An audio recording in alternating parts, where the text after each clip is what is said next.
Hello friends, welcome back to the class of chemistry. I am Dr. Nitin Appa Jadhav, Assistant Professor at Department of Chemistry, Vidya Pratishthan's Kamalnan Bajaj, Institute of Engineering and Technology, Baramati. So today we are going to discuss about the new topic, that is fuel, which is included in engineering chemistry syllabus affiliated to Savitribai Phule, Pune University, Pune. So dear friends, as we know, the fuels are the important component of our life.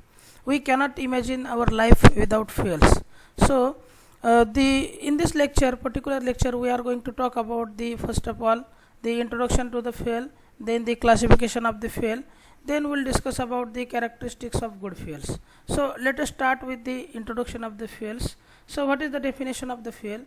The fuel can be defined in simple sentences as: the fuel is a substance which on combustion with oxygen produces heat or power that can be used as a source of energy for domestic as well as industrial purposes. So the fuel is nothing but it is a substance which on combustion with oxygen. So in presence of oxygen, the combustion of fuel takes place, which produces the power, or it is nothing but in the form of heat. And this heat or power can be used for different purposes, like it can be used in domestic purpose, so in household you can say the appliances, or it can be used in industrial purposes to running the industries. So this is nothing but the fuel. So these are the few examples of the fuels. So as we know, we can use the coal in our daily life for many purposes. Then we can use the oil, so it is nothing but it is crude oil or different oils.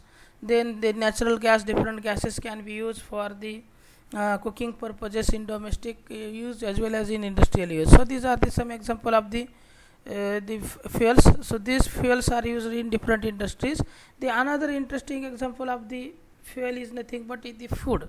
Whatever the human being eat, it is nothing but it is the fuel. On combustion of this fuel or the food with the oxygen, it produces energy, and this energy can be utilized for the metabolic activity of human. Whatever the physical activity we are going to carry out, for that the energy is required, and this energy can be obtained from the food. So whatever human can eat the food, this food can be utilized for the production of energy. So these are the different sources of energy, the sources for domestic uses, for industrial uses, as well as for human being. The whatever the food is there, this food is nothing but it is the fuel. So for all the living things and non-living machines, the fuel is required to carry out the work. So we'll see the example of the combustion of fuel. How, as we are talking about the when fuel combustion of the fuel takes place with the oxygen, or combination of fuel takes place with the oxygen, the energy can be generated. We'll see the simple reaction of the fuel. When any fuel, say example of fuel is nothing but it is CXHYOZ, that is nothing but certain amount of carbon, certain amount of hydrogen, and certain amount of oxygen. This is nothing but it is the fuel. When combined with oxygen, or when combustion of this fuel takes place with the oxygen, so fuel react with oxygen, it produces the certain amount of energy and the combustible products. So heat is nothing but it is the energy, and the combustible products are CO2 and H2O. So this heat or this energy can be utilized for different work or different physical activity, or as well as for the domestic application, or as well as for the industrial application. So these are the best example of combustion of fuel. Any fuel, we can say this is the general molecular formula of the fuel.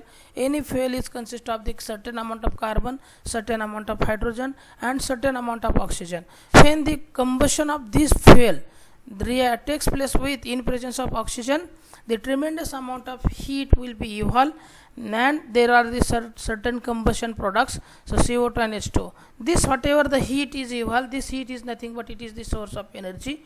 This can be used for the domestic purposes as well as industrial purposes. For human being also, whatever the food is there, this food is nothing but it is the carbohydrate, protein, and fats. So it is in the form of carbon, hydrogen, and oxygen. React with the oxygen in combustion of this fuel takes place in presence of oxygen.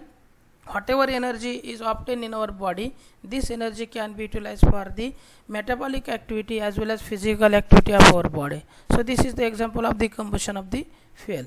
Then we'll discuss about the classification of the fuel. This is also important point that we have to discuss, the classification of the fuel. Fuel can be classified into different classes depending upon the nature of different things. So the fuel can be classified first of all based on the occurrence. So my dear friends, here in this topic we are going to discuss different classification of the fuel on basis of different certain, you can say, properties. So why the classification of the fuel is important to study? So my dear friend, the classification is nothing but it is the simplification of the point. So to study the detail, to study in detail about the fuel, we need to classify the fuel on basis of different things. So first of all, we will classify the fuel on basis of occurrence. So depending upon the occurrence, fuel can be classified into two categories. One is the primary fuel and second is the secondary fuel. So primary fuel is defined as these are the fuels which occurs in nature and are used directly as a fuel. Example is wood, coal, natural gas and cow dung or any type of dung. So my dear friend, the primary fuel can be defined in simple sentence as these are the fuels which occurs naturally.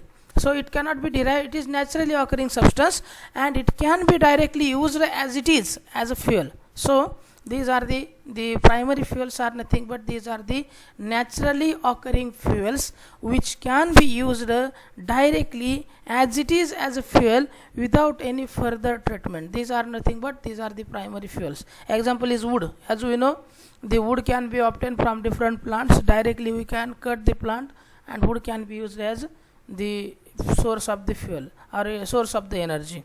So my dear friends, second example is the coal. We know there are the different mining. In the mining, coal can be obtained and the coal can be used as it is without any secondary treatment. So this is again the primary fuel. Then you know the natural gas. Whenever the petroleum minings are there, in that petroleum mining, the first layer is the natural gas. Whatever the gas we get, it is nothing but it is the NG, that is natural gas. It can be used directly as it is as a fuel for the different purposes. You know the cow dung, buffalo dung, so these are the dung. Without any further treatment, this dung can be used as a source of energy and these are called as the fuels. So these are the primary fuels. So now we are going to talk about the secondary fuels. The secondary fuels are nothing but these are the fuels which are derived or synthesized or prepared from the primary fuels. So the secondary fuels are nothing but these are the fuels which can be prepared, which can be synthesized from the primary fuels by the treatment. These are called as secondary treatment. Example, charcoal, coke, producer gas, biodiesel, petrol, kerosene. So my dear friend, please remember the secondary fuels are the fuels which can be obtained by the treatment of the primary fuels. So primary fuels can be used, some certain treatments can be done and the secondary fuels can be obtained and these secondary fuels can be used as a source of energy. So example is the charcoal, the coke, producer gas, biodiesel, petrol, kerosene. You know the charcoal, we can obtain the charcoal from the coal. Then there is a coke, by the treatment of coal we can prepare a coke. Producer gas is there which can be, you can say, obtained by the treatment. Then there is a biodiesel, then there is a diesel, there is a petrol, there is a kerosene. So these are the crude oil product. The petrol is there, crude kerosene is there, diesel is there. These are the product obtained from the crude oil or the natural, you can say, petroleum products. Biodiesel can be synthesized biologically by using different, you can say, non-edible oils. So these are the fuels which can be prepared by the use of these primary fuels. So that's why this is called as secondary fuels. Now then another example is the diesel, gobar gas, etc. The gobar gas is nothing but this is the gas obtained by treatment of the dung. So dung can be treated and the gas can be generated. This is nothing but it is gobar gas. The next classification is the base on the basis of availability. So again, the same fuels can be classified in different category on the basis of availability of the fuel, and these categories are nothing but it is renewable fuels and non-renewable fuels. So this is also, my dear friend, the important category, that is the renewable fuels and non-renewable fuels. First of all, we will discuss the definition of the renewable fuels and non-renewable fuels. So renewable fuels are the fuels or which are the sources of energy which does not vanish or which can be regenerated many times. So this is the important fuel, my dear friend. As we know, once we use the fuel, it gets vanished. But the renewable sources of energy or renewable fuels are the fuels, or these are the sources of energy which does not vanish, which regenerated many time in the human scale. Suppose the source of energy is the sun. Daily, every day, 24 hours, we get the solar energy from the sun. So sun, you can say sunrise takes place, we get the energy. Sunset takes place, again next day sunrise takes place, we get the energy. Sunset takes place. So this energy is the renewable source of energy, because this fuel, the whatever sun is there, this source of energy daily renewates. So this is the renewable source of energy. Then there is a wind energy, many time it can be regenerated, a tidal energy, hydrothermal energy. So these are the sources of energy which are going to regenerate by many time on human scale. So till the humans are there, the sources of energies are present, they does not vanish, and that's why these are called as renewable source of energy. The next classification or next type is non-renewable fuels. So these are the sources of energy which vanishes with time or which are not regenerated. These are called as the non-renewable sources of energy. For example, petrol, diesel, kerosene, crude oil, coal, coke. These are the sources of energy which are going to vanish on the time scale. So they cannot be regenerated. Suppose, my dear friend, there is a one mine, and in this mining there is a, you can say the coke, or there is a coal. Once we extract all the coal, it get vanished. So these are the problems with the non-renewable energy sources. So this is the basic difference between renewable fuels and non-renewable fuels. That is, renewable fuels can be renewed, can be regenerated many times, and non-renewable fuels cannot be regenerated many times. So next classification is on the basis of physical state.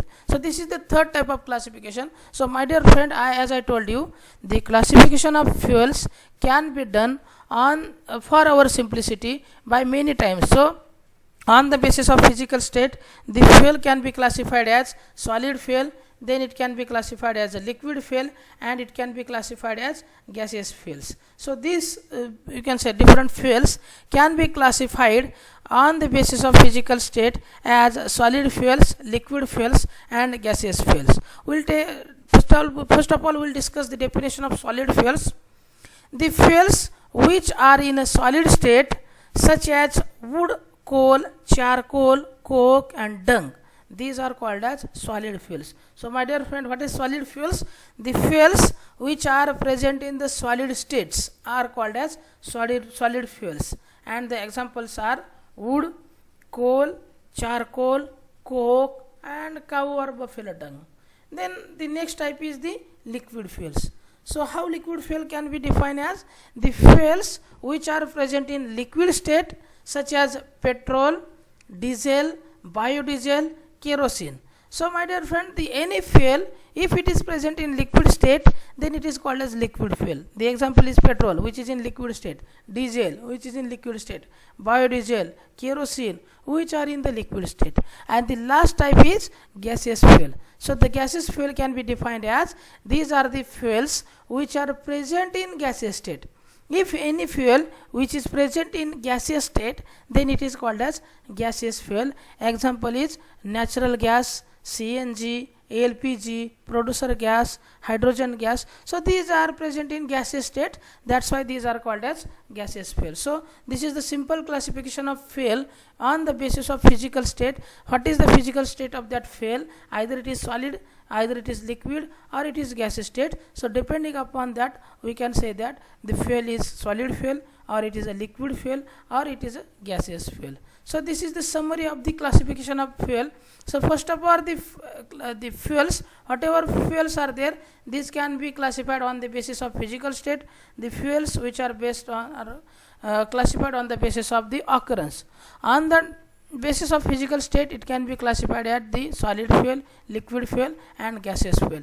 On the basis of the occurrence, it can be classified as the primary or natural, secondary or synthetic or prepared. So primary fuels or secondary fuels, or we can say that natural fuels or synthetic fuel, because natural fuels are, they occurs in nature. Synthetic fuels are, they can be derived, they can be prepared from the primary fuels. And the last type is the renewable energy source or non-renewable energy source. So these are the classification of fuels. So in this today's lecture, we will discuss till this point only. The next topic will be discussed in next lecture. Thank you very much.